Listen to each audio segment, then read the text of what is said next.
Hello everyone, welcome to JK Civil Services. This is your maths mentor.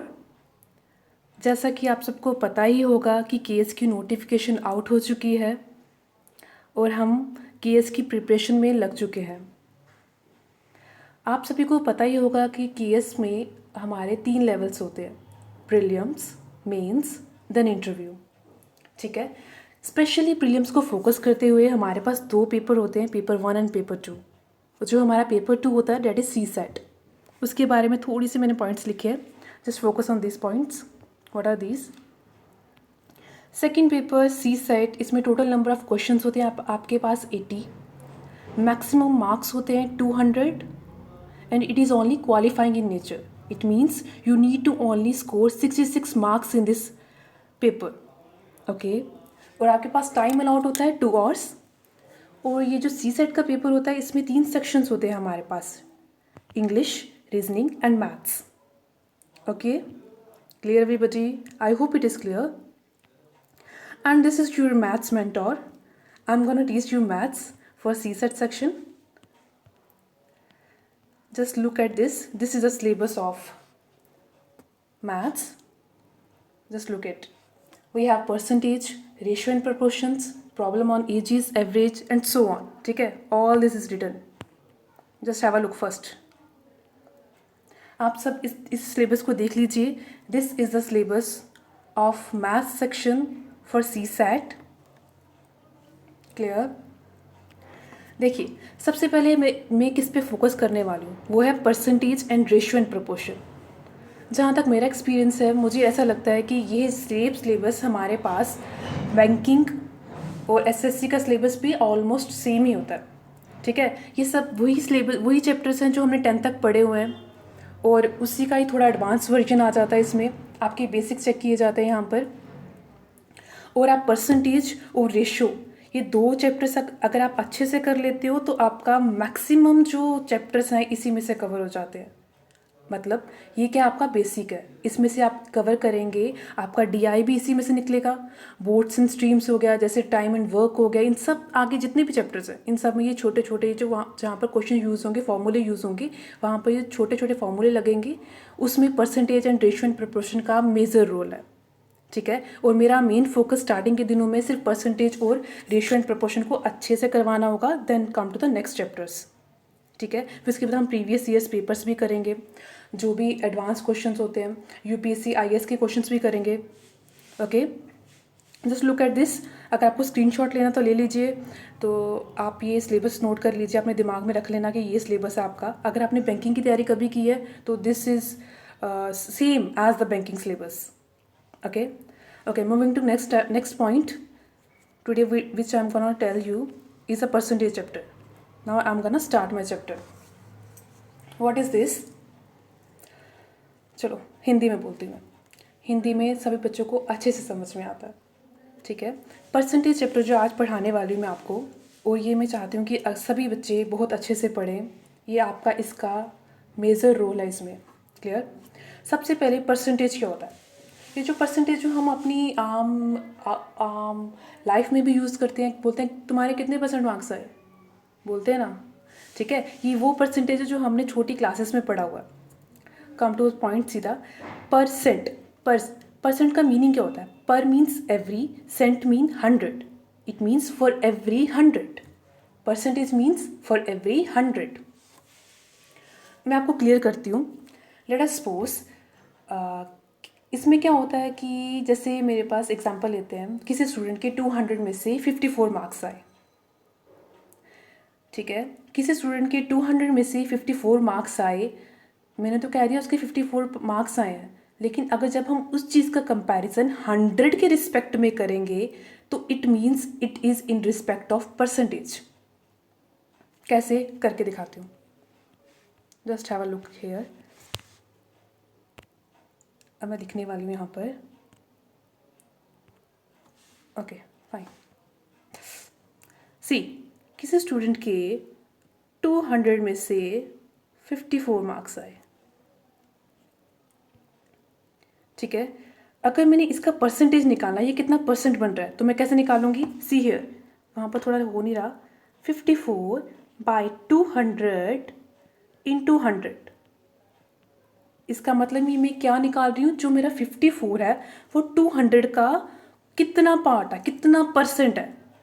ठीक है, I hope आपको समझ आ रहा होगा। जो मेरा 54 है वो 200 का कितना पार्ट बनता है, वो उसका कितना हिस्सा है, इट मीन्स परसेंटेज। ठीक है, 100 कटा, 0 कटा, यहाँ से 0 कटा, यहाँ से काटा 2, 54 डिवाइड बाई 2 डेट इज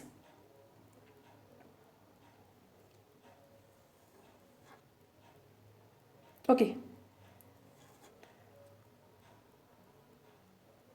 27। ठीक है, ये क्या बना 27%। Clear everybody? सिंपल निकाला। परसेंटेज कैसे निकालते हैं, आपको निकालना है कि 54 200 का कितना परसेंट है। कैसे निकालेंगे, 54 divide by 200 into 100 that is equal to 27%। Clear? Let me undo this first. Okay, now it's right. I hope it is clear to you. थोड़ा सा टाइम लगा मुझे। अब देखिए, परसेंटेज आपको समझ आ गया होगा, है ना। परसेंटेज मीन्स अपॉन 100, ऐसे भी कह सकते हैं आप।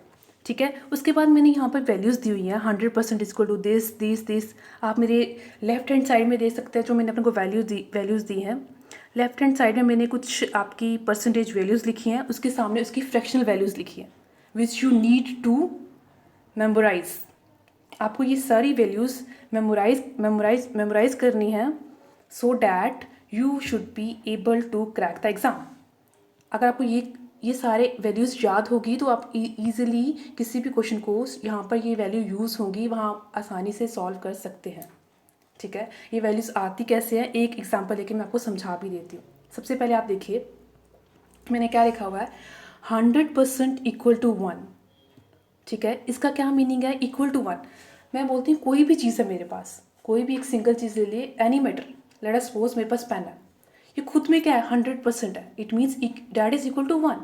खुद में कोई भी चीज़ क्या है, खुद में वो कोई भी चीज़ कंप्लीट है, अपने आप को कंप्लीट बनाती है, that is equal to 1। It means 100% equal to 1। Clear?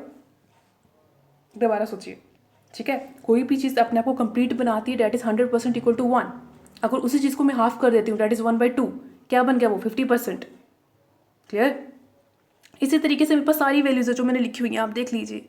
33% लिखा है, ये बड़ा यूज़ होता है। 33 1.3% डेट इज इक्वल टू 1/3। 25% हो गया हमारे पास 1/4। एक बार सारी बोल ही देती हूँ मैं। 20% equal to 1/5। 16 2/3% equal to 1/6। 14 2/7% equal to 1/7। 12.5% equal to 1/8 and so on. आप एक बार देख लीजिएगा, देखो। क्लियर? देख लीजिए सारी वैल्यूज़ क्या क्या लिखी हुई हैं, मैं सभी आपको मेमोराइज करनी है।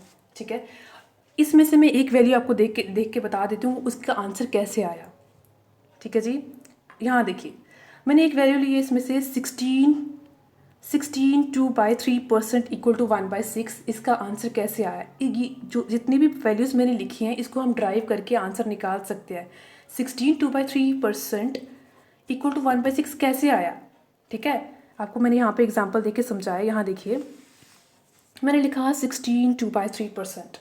सिंपल, कैसे फ्रैक्शन सॉल्व की जाती है जो हमने छोटी क्लासेस में पढ़ा है। देखो मैंने एरो लगाया हुआ है, 16 into 3 plus 2। Clear? 16 into 3 plus 2, fraction में 3 था, नीचे मैंने लिखा 3 इंटू 100। 100 कहाँ से आया, परसेंटेज का साइन मैंने हटाया तो 100 नीचे आ जाएगा। ठीक है, ये बात याद रखना बिल्कुल ही बेसिक है। जब आप परसेंटेज का साइन हटाते हैं तो नीचे आपका 100 आता है। क्लियर?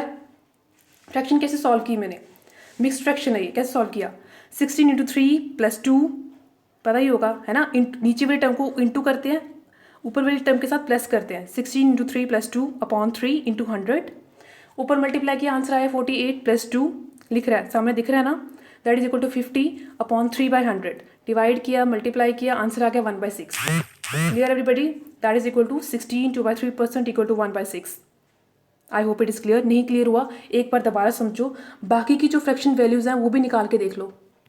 ठीक है, जैसे 5/15/17 है, ऐसे आप निकाल के देखिए खुद, आपको आ जाएगा समझ में। क्लियर? क्वेश्चन पे आते हैं। ये जो वैल्यूज़ हैं यूज़ करना, इनको समझना, इनको मेमोराइज करना, दैट इज़ डैम इम्पॉर्टेंट। आपको ये डेटा इंटरप्रिटेशन में बहुत हेल्प करने वाला है।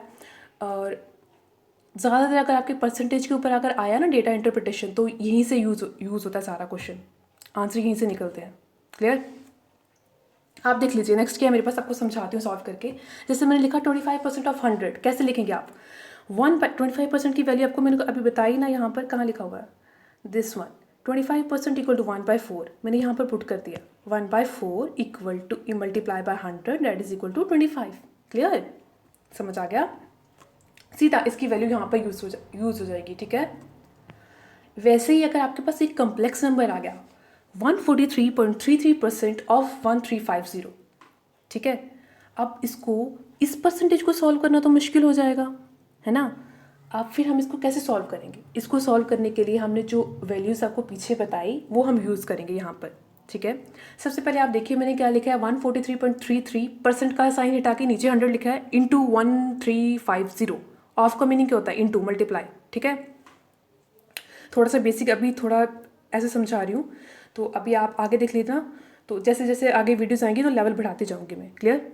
देखिए नीचे 143.33% लिखा है, मैंने इसको डिवाइड किया है। देखो इस चीज़ को मैंने कैसे सॉल्व किया। अगर आप इसको सॉल्व करेंगे सिंपल मेथड से तो कैसे करेंगे? मेरी बात सुना, मैंने लिखा नहीं है, कैसे करोगे आप? जैसे मैंने ऊपर लिखा है 143.33 बाय 100 इंटू 1350, पॉइंट लगा हुआ है, ये इस पॉइंट के 2 जीरो भी नीचे आएंगे, फिर कटेंगे, कटे कुटेगा, फिर आ जाके आंसर आएगा। वो बहुत ही मुश्किल हो जाएगा और पेपर में सॉल्व करना बहुत मुश्किल हो जाएगा आपके लिए। ठीक है, सिंपल वे क्या है, आपने क्या किया, 143.33% को डिवाइड किया। कैसे किया? मैंने लिखा 100% प्लस 10% प्लस 33.33% इंटू 1350। ठीक है, अब आपके दिमाग में ये भी क्वेश्चन आ सकता है कि मैम आपने ऐसे क्यों इसको डिवाइड किया, आपने ऐसे क्यों नहीं लिखा 61% प्लस कुछ अलग वैल्यू ले ली, कुछ 27 ले लिया। जैसे भी आप इसको और तरीके से ब्रेक डाउन कर सकते हैं, आपने वैसे क्यों नहीं लिखा? ठीक है, हम वैसे भी कर सकते हैं, no doubt, but that is much time taking. ठीक है, in order to utilise our time properly, what we need to know, we need to go for smart way, that is this. ठीक है, कैसे किया मैंने? क्योंकि मुझे 100%, 10%, 33.3% की वैल्यू पता थी, पीछे बताया था मैंने आपको। यहाँ पर 100% की वैल्यू मुझे पता है, 33.3% की वैल्यू पता है मुझे, कहाँ गई 10% की वैल्यू मुझे पता है, डेट इज़ 1/10। मैंने इन्हीं वैल्यू का यूज़ किया और अपना आंसर निकाला, है ना। सिंपल। कैसे किया देखो। ठीक है, ये समझ आ गया होगा मुझे, आपको लगता है। ठीक है, कैसे किया? 100% मैंने लिखा दैट इज इक्वल टू 1, और 10% कितना हो गया हमारा 1/10, 33.3% कितना हो गया 1/3 मल्टीप्लाई बाय 1350, और बॉड मास का रूल लगा के सबसे पहले हम ब्रैकेट सॉल्व करेंगे। और ब्रैकेट कैसे सॉल्व होगी? इसके अंदर वैल्यू क्या है 1/10 प्लस 1/3, कैसे सॉल्व होगा? सबसे पहले इसका एलसीएम लेंगे, एलसीएम तो लेना आता होगा, बाद में सिखाऊंगी भी आपको मैं आगे चैप्टर, अभी तो आपको तो बेसिक आता ही होगा ना इतना। इसका एलसीएम लेंगे, फिर मल्टीप्लाई करेंगे 1350 से। देखिए कैसे करना है, सॉल्व किया हुआ मैंने, यहाँ देखो एलसीएम लिया, सॉल्व किया, मल्टीप्लाई किया, आंसर आ गया 43 इंटू 30 इंटू 1350। फिर कटा कुटा, फिर देखो कितना बचा 43 इंटू 45 दैट इज़ 1935। क्लियर? समझ आया? आ गया होगा, नहीं आया तो एक बार दोबारा वीडियो देख लीजिए, समझ आ जाएगा। ठीक है, और एक चीज़ आपको मुझे समझानी थी, ये चीज़ देखो, जो चीज़ आपको मैंने अभी बोली दैट इज़, मैंने क्या बोला, कोई भी चीज़ अपने आप में 100% होती है, दैट इज़ इक्वल टू 1। आप मेरे राइट हैंड साइड से देखिए मैंने क्या लिखा है 1350 that is equal to 100%। It means वो खुद में 100% है। ठीक है, जब मैंने इसका 10% निकाला, मैंने कैसे निकाला 1350 डिवाइड बाई 10, इसको जब मैंने 10 से डिवाइड कर दिया दोनों साइड से, लेफ्ट हैंड और राइट हैंड साइड दोनों से मैंने 10 से डिवाइड किया, तो मेरा क्या आंसर निकला 10% इक्वल टू 135। फर्दर मैं 10 से डिवाइड करूँगी तो मेरा क्या निकलेगा 1% इक्वल टू 113.5। ठीक है, कैसे निकाला है? डिवाइड बाई 10 करके 100% से मैंने 1% निकाला है। समझ आया? अगर मैं सीधा 100% से 1% निकालती तो मैं क्या करती? सीधा जब अगर मुझे 100% से सीधा 1% निकालना पड़ता तो मैं डिवाइड बाय 100 करती। ठीक है जी, लेकिन मैंने इसके तीनों स्टेप में डिवाइड बाय 10 किया, क्योंकि मैं 10 क्योंकि इसको पहले 10% लिख के आ रही हूँ, फिर 1% लिख के आ रही हूँ। ठीक है जी, समझ आ गया होगा आपको। क्लियर? देख लेना मैंने क्या समझाया। Move to next question what we have. इतना समझ आ गया? नहीं आया तो एक बार दोबारा देख लेना पीछे रिपीट करके, ठीक है। अब क्वेश्चंस पे आते हैं, और क्वेश्चंस की प्रैक्टिस कर लेना इस तरीके की, जो जैसे मैंने वैल्यूज़ निकाली ना, कैसे निकाली है एक बार आप खुद भी निकाल के देख लेना। आ जाते हैं क्वेश्चन के ऊपर। हमारे पास पहला क्वेश्चन क्या है, see here, I hope it is visible to you. देखो क्या क्वेश्चन लिखा है, if A is 25% more than B then find how much percent B is less than A. Question क्या बोलता है, अगर मेरा ए की वैल्यू 25% ज़्यादा है बी से, तो मुझे बताओ जो मेरा बी है वो ए से कितना कम है। कैसे करूँगी, मैंने 25% की वैल्यू लिख दी, दैट इज़ इक्वल टू 1/4, जो मैंने आपको पीछे पढ़ाया था, ठीक है। जो जो मैं बोल रही हूँ मैंने पूरे एक एक वर्ड वहाँ पर लिख के भी समझाया, सामने आपके स्क्रीन पे आ ही रहा होगा। देखो मैं क्या बोल रही हूँ, लेट अस सपोज मैं इस आंसर को कैसे निकालूंगी। देखो मैं क्या करती हूँ, मैंने लिया let us suppose take the B equal to 100%। अभी आपको मैंने बोला कोई भी चीज़ खुद में पूरी होती है, दैट इज़ इक्वल टू 100%। मैंने ले लिया बी इक्वल टू 100%, ठीक है। देन अकॉर्डिंग टू क्वेश्चन, मेरा क्वेश्चन क्या कह रहा है, जो मेरा ए है वो 25% ज़्यादा है बी से। इसका मतलब क्या, अगर मेरा ए बी 100% है तो जो मेरा ए है वो 125% होना चाहिए। क्लियर, समझ आया? अब देखो नेक्स्ट नीचे क्या लिखा है मैंने, अगर मेरा बी 100% है तो मेरा ए 125% हो जाएगा, है ना। रेशियो लिया मैंने ए बाय बी। देखो यहाँ पर भी रेशियो का यूज़ हो रहा है, रेशियो आगे चैप्टर भी आएगा, यहाँ पर भी रेशियो का यूज़ हो रहा है। जितने भी हम क्वेश्चन सॉल्व करने वाले हैं ना, मैंने जितने भी आपको चैप्टर्स पढ़ाने हैं, मैंने आपको रेशियो परसेंटेज यूज़ इसका यूज़ करके ही शॉर्ट ट्रिक से ही समझाना है मैंने, ठीक है। देखिए आप कैसे किया मैंने, ए बाई बी पर रेशियो लिखा, ए की वैल्यू कितनी होगी 125% अपॉन बी की कितनी है 100%, परसेंटेज कटा 25 से काटा तो ऊपर आ गया 5, नीचे आया 4। समझ आया ना इतना, 25 से काटा मैंने, 25 into 4 that is 100, 25 into 5 that is 125, ठीक है। ए और बी की वैल्यू कितनी आ गई 5/4। क्लियर। अब देखो जैसे मैंने राइट हैंड साइड में क्या लिखा है, ए अपॉन बी लिखा है, फिर लिखा है इक्वल टू 5/4, और मैंने लेफ्ट हैंड साइड में क्या लिखा है ए रेशो बी, उसी का मीनिंग सेम ही होता है, अपॉन में रेशो ही होती है ना, वही लिखी मैंने यहाँ पर चीज़, a ratio b that is equal to 5/4, वही चीज़ लिखी है। एक आराम से समझ लेना, समझ आ जाएगी। ए अपॉन बी लिखा है, it means A ratio B, वही चीज़ मैंने लेफ्ट हैंड साइड में लिखी है, ठीक है, वही चीज़ लिखी है। देखिए आराम से समझ लेना। अब मैंने इसको सॉल्व कैसे करना है, मुझे पता लग गया मेरे ए और बी का रेशियो कितना है 5/4। अब उसने मुझसे पूछा था जो मेरा बी है वो ए से कितना कम है, how much percent B is less than a, ठीक है। अब मुझे इन दोनों का रेशियो पता लग गया, जस्ट अ मिनट, इन दोनों का रेशियो पता लग गया कि ए और बी का रेशियो है 5:4। अब मुझे बताना जो मेरा बी है वो ए से कितना लेस है। सबसे पहले इसके बताऊंगी मैं लेस कितना है, इसके लिए मैं कैसे सॉल्व करूंगी, मैंने देखा इन दोनों के बीच में डिफरेंस कितना है, 5 और 4 के बीच में कितना डिफरेंस है, कितना लेस है वो, ए और बी, ए जो मेरा बी है वो ए से कितना लेस है, कैसे फाइंड करूंगी, इन दोनों के बीच में डिफरेंस कितना है। डिफरेंस मेरा है इक्वल टू 1, देखो मैंने नीचे लिखा हुआ 1 लिखा है ना, 1 के अपॉन, अब उसने मुझे पूछा डिफरेंस तो हो गया 1, मेरा बी कितना उससे कम है, ए से 1 कम है, लेकिन किससे कम है, अपॉन बी, उसने बोला अपॉन सॉरी उसने पूछा जो मेरा बी है दैट इज़ उन दोनों के बीच में डिफरेंस कितना है 1, मतलब मेरा बी है वो ए से 1 कम है, मैंने लिख दिया ऊपर 1, और किससे कम है, ए से, वो मेरा ए है कितना 5, अपॉन में मैंने क्या लिखा 5, ठीक है। जिससे कम है उसको अपॉन में लिखना है, 1/5 इंटू 100, 5 से 100 कटा दैट इज इक्वल टू 20%। समझ आया क्या, इसका क्या मीनिंग हुआ, जो मेरा बी है वो ए से 20% कम है। क्लियर। अब देख लीजिए उसने मुझे बोला था, अब नेक्स्ट समझाती हूँ, उसमें समझाती हूँ, ठीक है। उसने बोला जिसके कंपैरिजन में करना है उसको अपॉन में रखना है, ठीक है। अगला क्वेश्चन भी है उसमें समझाती हूँ दोबारा से, अगर ये नहीं समझ आया तो। देखो वो नहीं, मैंने दूसरा क्वेश्चन डाला है, चलो आपको समझ आ ही गया होगा जो मैंने समझाया, एक बार दोबारा समझा देती हूँ। देख लीजिए, बी हमारे पास 100% था, ए मेरे पास 125% बी से ज़्यादा था, मतलब जो मेरा ए था वो 125% हो गया, और ए और बी का जो मैंने रेशियो लिया दैट इज इक्वल टू 5/4। अब मुझे निकालना है कि जो मेरा बी है वो ए से कितना कम है। जितना कम होगा उसके लिए मुझे उसका डिफरेंस लेना पड़ेगा। मैंने डिफरेंस ले लिया, उसको ऊपर लिख दिया, 1 लिख दिया मैंने। अब उसने मुझसे पूछा कि जो मेरा बी है वो ए से कितना कम है, तो ए की वैल्यू मैं नीचे लूँगी, इंटू 100 करूँगी तो मेरा आंसर निकल जाएगा परसेंटेज में। ठीक है, आई होप इट इज़ क्लियर। नहीं क्लियर तो दोबारा देख लीजिए, समझ आ जाएगा। अब देखो नेक्स्ट क्वेश्चन क्या है। If the value of A is increase by 25%, then new value of A is, a लिखा नहीं है मैंने, उसी का वही मीनिंग है। The new value of A is 250, find the old value. अब देखो क्या पूछा इसने, if the value of A is increase by 25%, इसका मतलब अभी इंक्रीज कर रहे हैं, पहले वो खुद में 100% था। मैंने लिखा भी है साइड में, 100% इक्वल टू 1, 25% इक्वल टू 1/4। मतलब पहले वो खुद में ए तो खुद में 100% है ही है पहले, उसके बाद मैंने इसको 25% और इंक्रीज कर दिया। मैंने लिखा है ना 100% of A plus 25% of A equal to 250।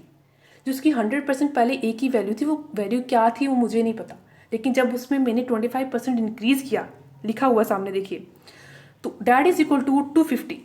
ठीक है, जो उसने मुझे क्वेश्चन की स्टेटमेंट में बोला, मैंने पहली स्टेटमेंट में वही लिख दिया। आंसर के सामने स्टेटमेंट जो पहले लिखी है अकॉर्डिंग टू क्वेश्चन मैंने वही लिखा है। 100% of A plus 25% of A that is equal to new value of A is equal to 250। ठीक है, अब 100% की वैल्यू क्या होती है, 1 लिखा है ना मैंने साइड पे, लेफ्ट हैंड साइड पे देखो, that is equal to A, 1 हो गया। 1 multiply by A that is A plus 1/4 of A equal to 250। ठीक है, अब मैंने लेफ्ट हैंड साइड कैसे सॉल्व की है, इसका एलसीएम लिया, एलसीएम तो लेना आता होगा है ना। एलसीएम लिया, 5a हो गया, अपॉन में 4 हुआ, 4 मेरा राइट हैंड साइड पे गया, मल्टीप्लाई हुआ। आगे देखो 250 into 4 divide by 5, further answer cut कूट के क्या आया मेरा, काट के आंसर में क्या आया, a इक्वल टू 200। क्लियर, समझ आ गया होगा आपको, इतने तो हो आप अच्छे बच्चे कि यस वाले हो ना। ठीक है, moving to next question what we have, जल्दी देखो क्या है नेक्स्ट क्वेश्चन। देखो, if A value is decrease by 25%, अब डिक्रीज वाला आया। ठीक है, if A value is decrease by 25%, the new value is equal to 48, find the old value. उसने मुझे क्या बोला, अगर मैं ए की वैल्यू, देखो इस क्वेश्चन को मैं पहले के क्वेश्चन की तरह भी सॉल्व कर सकती हूँ, जैसे मैंने लिखा था 100% प्लस 25% इक्वल टू 250, पिछले क्वेश्चन में लिखा था ना मैंने, वैसे भी सॉल्व कर सकते हैं इसको। डिक्रीज की गई 100% of A minus 25% of A equal to 48। 100% में से 25% माइनस करूँगी तो कितना निकलेगा, 75%, और 75% की वैल्यू मुझे पता है, दैट इज इक्वल टू 3/4। वहाँ से वैसे भी निकल जाएगा, सेम जो पीछे वाला क्वेश्चन का जो मैंने आंसर निकाला जिस पैटर्न से, उससे ये आंसर निकल जाएगा। ठीक है, लेकिन आपको मैं इस क्वेश्चन में दूसरा मेथड बताने वाली हूँ, वही चीज़ है लेकिन कुछ अलग तरीका करने का, बस कुछ नहीं। 25% को लिखा मैंने 1/4। ठीक है जी, अब यहाँ नीचे देखो मैंने लिखा है in case of increasing value like we have in upper question, जहाँ यहाँ पर लिखा था ना 25% को इंक्रीज किया गया, तब मुझे कैसे करना है, रेशियो वाली मेथड से कैसे करना है। 25% का मीनिंग होता है 1/4। अगर वो मुझे क्वेश्चन में बोल रहा है कि उसकी वैल्यू 25% इंक्रीज हो रही है, तो आप क्या करेंगे, नीचे वाले को ऊपर वाले के साथ प्लस कर देंगे। मैंने एरो लगाया हुआ, देखो 25% की वैल्यू है 1/4, मैंने क्या किया, ऊपर क्या लिखा मैंने, 1 + 4 दैट इज इक्वल टू 5/4। ठीक है, मतलब जो मेरी न्यू वैल्यू होगी उसकी जो नई वैल्यू वो 5 बन जाएगी, जो ओल्ड वैल्यू है वो उसकी 4 बन जाएगी। ठीक है, अगर उसने मुझे बोला कि उस नंबर को मैं 25% से डिक्रीज करती हूँ, तो 25% की वैल्यू मेरे पास क्या है, 1/4। ठीक है, ये आपको मैं एक और तरीका बता रही हूँ कैसे सॉल्व किया जा सकता है। अगर आपको वो रेलिवेंट लगता है आप उसके साथ जाइए, नहीं लगता तो आप इसके साथ जाइए जो आपको ईजी लगता है। ठीक है, 25% को मैं 1/4 भी लिख सकती हूँ। अगर उसने मुझे बोला कि मेरी 25% से वैल्यू डिक्रीज़ हो रही है, तो मैं न्यू वैल्यू में मेरी क्या हो जाएगी, तो इन दोनों का डिफरेंस ले लूँगी। ठीक है, ऐसा नहीं लेना कि 1 - 4 तो -3 ले लिया, माइनस में नहीं जाना, बस you have to only take the difference. Positive minus plus minus वगैरह वो कंसेप्ट नहीं है यहाँ पर। ठीक है, सिर्फ ऊपर वाली वैल्यू को नीचे वाली वैल्यू से माइनस करके ऊपर लिख देना है, दैट इज ऊपर वाली वैल्यू जो मेरी जाएगी वो न्यू वैल्यू हो जाएगी और नीचे वाली ओल्ड वैल्यू हो जाएगी। मैंने सामने लिखा भी है कैसे होगी यूज, क्वेश्चन में देखिए ऊपर कैसे लिखा मैंने। ठीक है, लिखा ना मैंने साइड पे 25% इक्वल टू 1/4। तो मैंने क्या लिखा, जो मेरी वैल्यू है वो डिक्रीज़ हुई है 25% से, है ना। डिक्रीज़ हुई है मतलब 25 इज इक्वल टू 1/4। मैंने 1 में ऊपर वाली 1 में से 4 निकाला, ऊपर लिखा 3, नीचे आया मेरा 4, 3/4। अब मेरी वैल्यू जो नई वैल्यू होगी, न्यू वैल्यू हो जाएगी, वो 3 हो जाएगी, ओल्ड वाली वैल्यू मेरी 4 हो जाएगी। ठीक है जी, क्लियर। अगर ये चीज़ समझ में नहीं आ रही, एक बार दोबारा देख लेना मैंने नीचे कैसे समझाया, 3/4 कैसे किया। अगर प्लस इंक्रीज होगा तो इनको प्लस करना है, अगर डिफरेंस डिक्रीज होगा तो डिफरेंस लेना ऊपर। ठीक है, एक बार दोबारा बोलती हूँ, अगर इंक्रीज होगा तो ऊपर प्लस करना है, तो डिक्रीज अगर डिक्रीज होगा तो ऊपर माइनस करना है इसके साथ। क्लियर। और जो हमारी जो चेंज आएगा वो ऊपर वाली वैल्यू में आएगा ना, और जो चेंज ऊपर वाली वैल्यू में आएगा that is our new value, और ओल्ड वैल्यू नीचे वाली रहेगी जो स्टैटिक है, वो जो चेंज नहीं हो रही है। ठीक है, वैसे ही मेरे पास आंसर आ गया, मेरी न्यू वैल्यू आ गई 3, ओल्ड वैल्यू आ गई 4, और मुझे उसने क्वेश्चन में बोला है कि न्यू वैल्यू जो मेरी 48 है, इसका मतलब मेरा 3 इक्वल टू 48 है, 3 यूनिट इक्वल टू 48। इसमें से मैंने निकाला 1 यूनिट इक्वल टू क्या हो जाएगा मेरा 48/3, that is equal to 16। Clear. अगर मेरा 1 यूनिट इक्वल टू 16 है तो मेरा यहाँ पर देखिए 4 इक्वल टू कितना हो जाएगा, मैंने लिखा 4 इंटू 16। अगर मेरी 1 यूनिट की वैल्यू 16 है तो 4 यूनिट की वैल्यू कितनी हो जाएगी, into 16, that is equal to 64। ठीक है, यही मेरा आंसर आ गया। मतलब ये जो मेरी ओल्ड वैल्यू का आंसर है that is 4 into 16 is equal to old value. Clear. That's all for today, I hope you like it. अगर नहीं समझ आया दोबारा से देखिए। Okay, thank you everyone.